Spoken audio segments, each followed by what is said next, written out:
भारत माता की जय। मैं साध्वी देवा ठाकुर, श्री माता बाला सुंदरी देवाजी धाम, जो कि गांव ब्रास में है, जिला करनाल और हरियाणा में है। मैं साध्वी देवा ठाकुर आज पूरे होश हवास में राष्ट्र का, देश का, धर्म का, सनातन का, युवाओं का और जिंदा और जागते हुए जमीर वालों का एक सवाल लेकर आपके बीच में आई।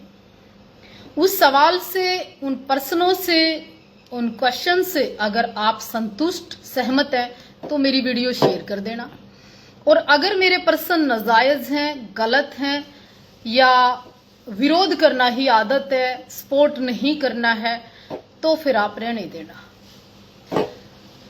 मैं बिना लाग लपेट के, बिना ही कुछ कहे, सबसे प्रथम एक विनती, निवेदन और हाथ जोड़ के प्रार्थना करूं, अगर तो सनातनी हो, अगर तो हिंदू हो, अगर तो राष्ट्र की चिंता है तो इस वीडियो को शेयर करना, और नहीं तो कुछ भी कहकर इस चीज को छोड़ देना। आओ बात कर लेते हैं, राष्ट्रभक्त, देशभक्त कौन और देशद्रोही कौन। देश में पाखंड के नाम पे क्या हो रहा है और देश में श्रद्धा के नाम पर क्या हो रहा है। सबसे पहले तो मैं प्रार्थना करूंगी भारत की सरकार से, उस भारत की सरकार से जिसने आज तक भगत सिंह को तो शहीद का दर्जा दिया नहीं, जो देश के लिए, राष्ट्र के लिए मर मिटे, शहीद हो गए, उनको तो आज तक भारत सरकार दर्जा दे नहीं पाई। मैं प्रथम मांग करती हूं कि आज केंद्र में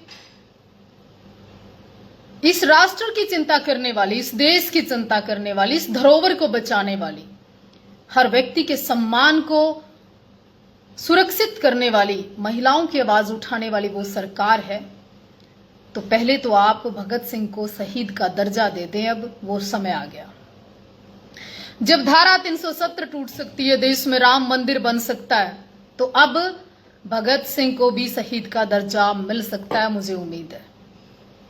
आओ फिर इस कड़ी में एक बात और कर लेते हैं।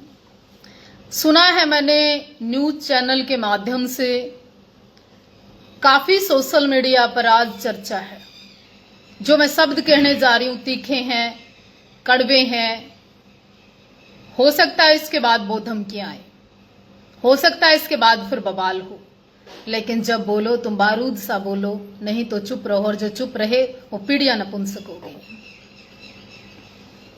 अब मैं जो कहने जा रही हूं ना, थोड़ा दिल थाम के सुनना, आराम से सुनना और समझने का प्रयास करना।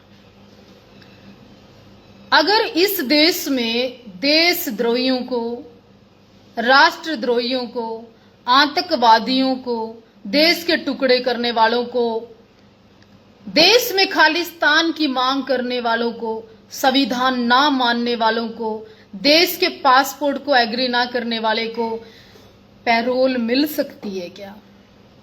और हां, अगर फिर इस तरह की गतिविधियों में, जिस पे एनएसए लगाओ, जिस पे राष्ट्रद्रोह लगाओ, जिस पे देशद्रोह लगाओ, उस व्यक्ति को अगर संविधान, उच्च न्यायालय, भारत की सरकार पैरोल पे लाके सख्त दिलवा सकती है, और वो व्यक्ति जो कल तक कहता है मैं देश के संविधान को नहीं मानता, तो वो शपथ लेते वक्त क्या कहेगा, मैं उस इंतजार में हूं, क्योंकि वो तो खालिस्तान के मुद्दे पर मेंबर पार्लियामेंट बन गए, एमपी बन गए।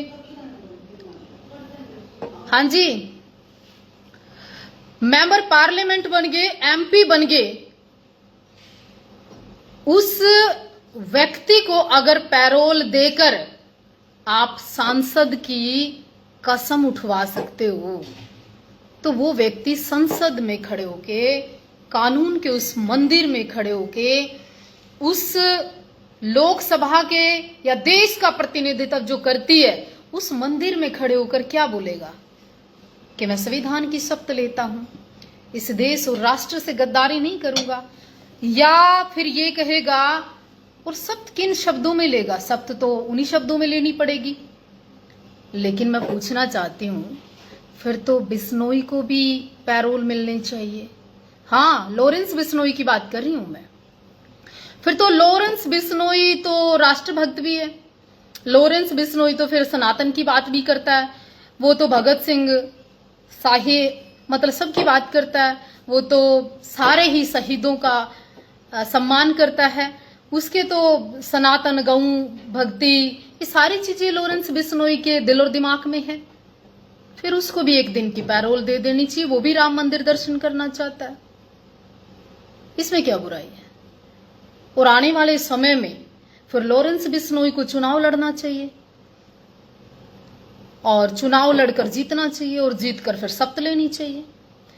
अगर अमृतपाल चुनाव लड़ सकते हैं जेल के अंदर, तो फिर लॉरेंस के को क्या दिक्कत है भाई? है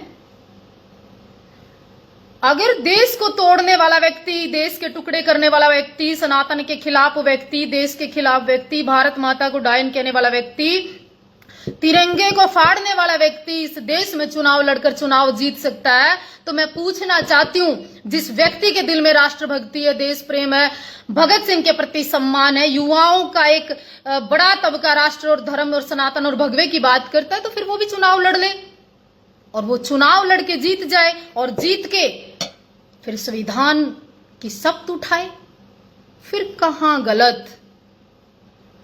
अगर अमृतपाल को पैरोल मिलती है और बाहर आता है, शपथ लेता है, तो बिश्नोई को भी एक दिन की पैरोल देकर राम मंदिर दर्शन ही तो करना चाहता है, वो करवा दीजिए। कानून सबके लिए बराबर है, देश सबका बराबर है, राष्ट्र सबका बराबर है? एक देश में दो कानून कैसे? एक देश में दो बातें कैसे? एक देश में दो पेट कैसे? एक देश में दो लोगों के लिए बात अलग अलग कैसे? अगर कानून सबके लिए बराबर है तो फिर दाऊद, फिर बड़े बड़े गैंगस्टर जो अंदर पड़े उन सबको चुनाव लड़ा दीजिए। हैं? कश्मीर जैसी जगह पे कौन चुनाव लड़ा, कौन चुनाव जीता? क्या उसको भी शपथ दिलवाओगे? क्या मेरा सवाल गलत है? क्या मेरी सोच गलत है? वो तो राम मंदिर दर्शन करना चाहता है, दर्शन करवा दीजिए। पैरोल मांगना कोई अपराध नहीं, कानूनी अपराध नहीं। जब अमृतपाल के लिए 2 लाख वोट प्लस देकर तुम जिता सकते हो ना, वो तो सीधा कहता है खालिस्तान चाहिए। लॉरेंस बिश्नोई तो नहीं कहता खालिस्तान चाहिए है, वो तो राष्ट्र की बात कर रहा है। कानूनी अपराध उसके भी हैं, उसके भी हैं। उसके ऊपर कम से कम देशद्रोह तो नहीं है, एनएसए तो नहीं लगी हुई है, आतंकवादी गतिविधियों में शामिल तो नहीं है। तो फिर ये राष्ट्र सबका है। जिसको लगता है कि राष्ट्र की पीड़ा हो रही है, देश की पीड़ा हो रही है, धर्म की पीड़ा हो रही है, तो इस लाइव को शेयर कर देना। अन्यथा मुझे पता है मुझे धमकी आएंगी, मुझे ये भी पता है तुम लोगों की गतिविधियां क्या होंगी, मुझे पता है। पर मैं ये मेरा सवाल है इस देश की सरकारों से, इन देश के जागृत युवाओं से, जिंदा दिल इंसानों से, जमीर की जिनमें बात करते हैं सोशल मीडिया पर पूरा दिन, जो केवल फोटो में देखकर वीडियो ऊपर नीचे करके टाइम पास करते हैं, उन लोगों से सवाल है कि तुम अब किसकी मांग करोगे? तो अंदर बैठे बहुत सारे बदमाश ऐसे, उनको भी चुनाव लड़ाओ, उनको भी जिताओ। युवाओं की फैन फॉलोइंग उनकी भी बहुत है, उनको भी पैरोल दिलाकर राम मंदिर दर्शन कराओ, उनको भी संसद भवन लेकर जाओ, उनको भी शपथ उठवाओ। जी अमृतपाल चुनाव लड़के जीत सकता है, शपथ उठा सकता है, फिर बाकियों को क्या खा गया? बिश्नोई समाज आप भी लॉरेंस को चुनाव लड़वाइए। है चुनाव लड़ना तो फिर अधिकार है ना देश में, फिर एक के लिए क्यों, सबके लिए। तो मेरा ये निवेदन था, हाथ जोड़कर विनती भी है, इस राष्ट्र में अगर इस तरह की गतिविधियां होंगी ना, तो युवा क्या सीखेगा, देश क्या सीखेगा, देश कैसे बढ़ेगा? हम तो भारत माता की जय बोलते हैं, सनातन की बात करते हैं, लड़ते हैं, तो फिर मेरे देश का युवा एक पक्ष सोया क्यों? इसी देश में पंजाब हमारा है, उसको टुकड़े करने की बात करे क्यों? अगर पंजाब वालों को हरियाणा आना पड़े तो पासपोर्ट की आवश्यकता पड़े क्यों? देश के अंदर रहकर कोई खालिस्तान की बात करे क्यों?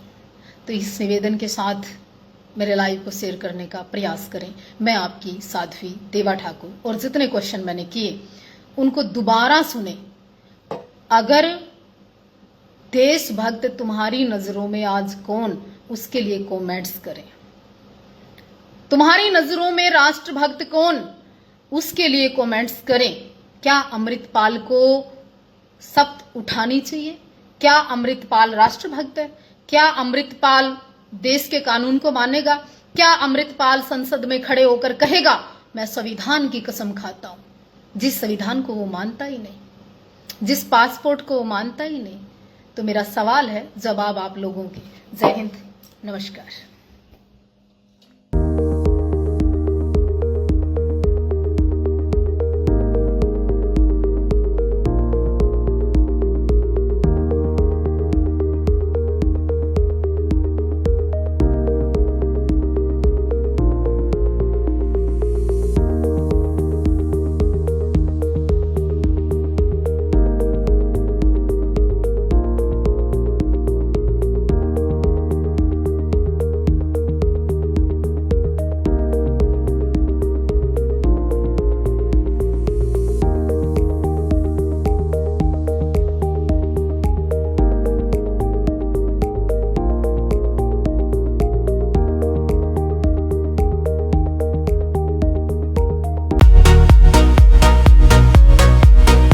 आपके शहर पठानकोट में खुल चुका है पहला विश्वसनीय south Indian restaurant Chennai Maratha, जो कि डलहौसी रोड ओपुलेंस होटल की बैक साइड पर है, जिसे शहर वासियों से बेहद प्यार मिल रहा है। यहाँ पर सारा खाना शुद्ध शाकाहारी और अत्यंत स्वादिष्ट है। यहाँ की सर्विस बेहद अच्छी है। चेन्नई मराठा रेस्टोरेंट में बच्चों से लेकर बुजुर्गों तक के स्वाद अनुसार व्यंजन उपलब्ध है। यहाँ पर बर्थडे पार्टी और किट्टी पार्टी भी की जाती है। आप सभी से निवेदन है कि आप सभी भी एक बार अपने परिवार के साथ चेन्नई मराठा आएं और यहाँ के बेहद स्वादिष्ट खाने का आनंद लें।